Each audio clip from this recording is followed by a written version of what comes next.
తంత్రశాస్త్రంలోని కృత్య ప్రయోగాలలో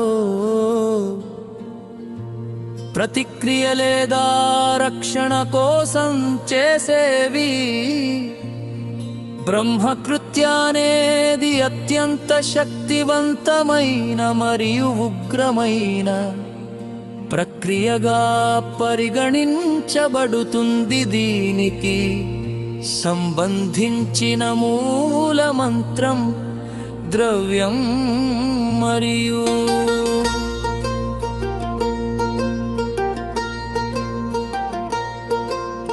విధానం చాలా రహస్యమైనవి మరియు గురువుల పర్యవేక్షణలో మాత్రమే చేయదగినవి. సాధారణంగా తంత్ర గ్రంథాల ప్రకారం బ్రహ్మకృత్యానుసంధానమైన మంత్ర వివరణలు ఇక్కడ ఉన్నాయి.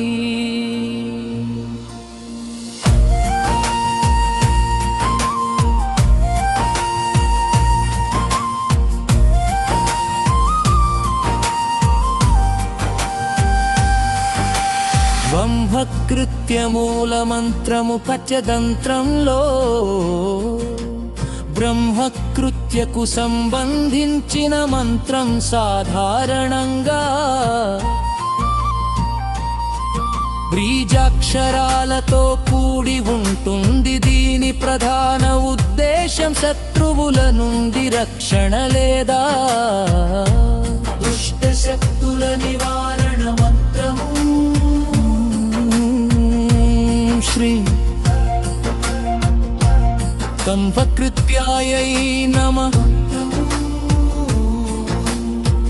లేదా మరింత ఉగ్ర రూపంలో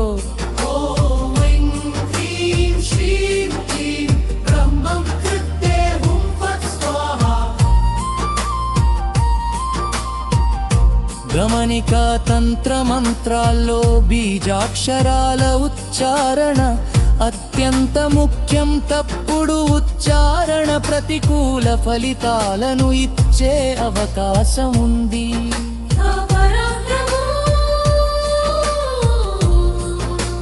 కృత్యతంత్రంలో వాడే ద్రవ్యాలు సాత్విక హోమాలకు భిన్నంగా ఉంటాయి. బ్రహ్మకృత్యానుసంధాన ప్రక్రియలో ఈ కింద పేర్కొన్న ద్రవ్యాలను ఉపయోగిస్తారు.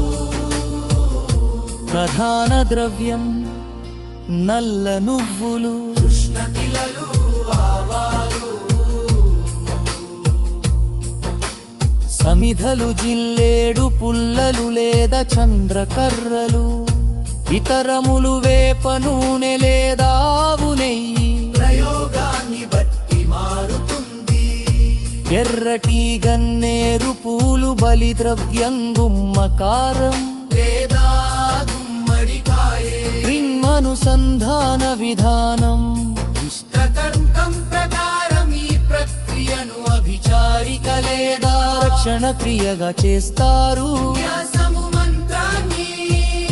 జపించే ముందు శరీరంలోని వివిధ భాగాలను మంత్రశక్తితో కవచంలా చేసుకోవాలి.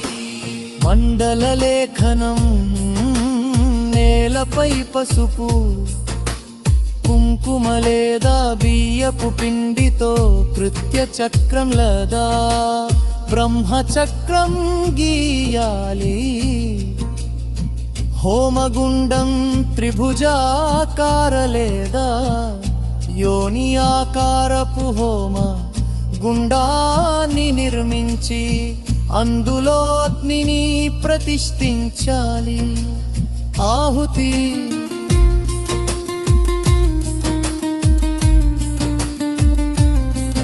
పైన పేర్కొన్న మూల మంత్రాన్ని పఠిస్తూ ద్రవ్యాన్ని అగ్నిలో వేయాలి.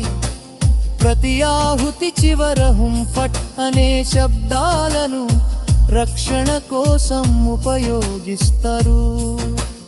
ముఖ్య హెచ్చరిక,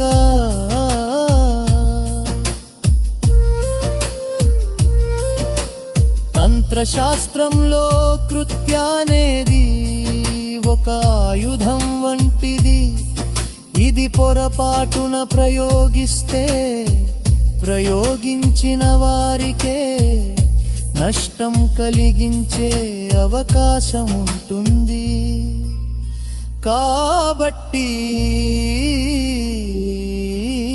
దీనిని కేవలం లోక కళ్యాణం కోసం లేదా ఆత్మరక్షణ కోసం మాత్రమే వాడాలి.